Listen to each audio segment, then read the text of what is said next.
కరీంనగర్ జిల్లా చొప్పదండి ఎమ్మెల్యే మేడిపల్లి సత్యం ఇంట్లో విషాదం చోటు చేసుకుంది. ఆయన భార్య రూపాదేవి ఆత్మహత్యకు పాల్పడ్డారు. హైదరాబాద్ అల్వాల్ పంచశీల్ కాలనీలో ఇంట్లో ఉరి వేసుకుని రూపాదేవి మరణించినట్టుగా తెలుస్తోంది. ఆమె మృతదేహాన్ని కొంపల్లిలోని ఓ ప్రైవేట్ హాస్పిటల్కి తరలించారు. భార్య మృతదేహాన్ని చూసి ఎమ్మెల్యే సత్యం విలపిస్తున్నారు. పోలీసులు కేసు నమోదు చేసుకుని దర్యాప్తు చేస్తున్నారు. రూపాదేవి వికారాబాద్ జిల్లాలో ప్రభుత్వ ఉపాధ్యాయురాలుగా పనిచేస్తున్నారు.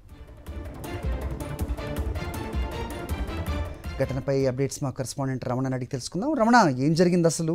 ఆత్మహత్య గల కారణాలేంటి? ఆవిడ ఆత్మహత్యకు పాల్పడే ముందు వీడియో కాల్ కూడా చేసి మాట్లాడినట్టుగా కూడా కొన్ని వార్తలు వస్తున్నాయి. ఏంటి మీ దగ్గర ఇన్పుట్స్?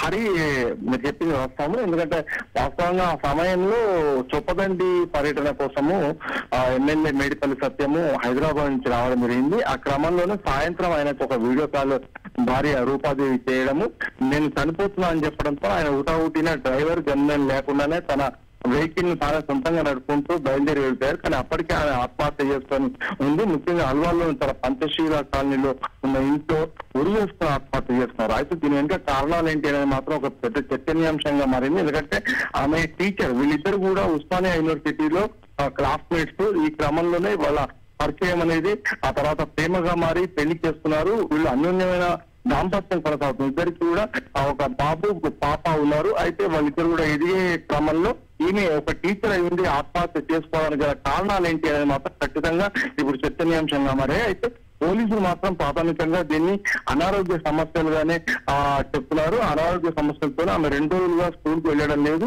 ఈ క్రమంలో ఆత్మహత్య చేసుకోవడం ప్రాథమికంగా నిర్ధారణ చేశారు.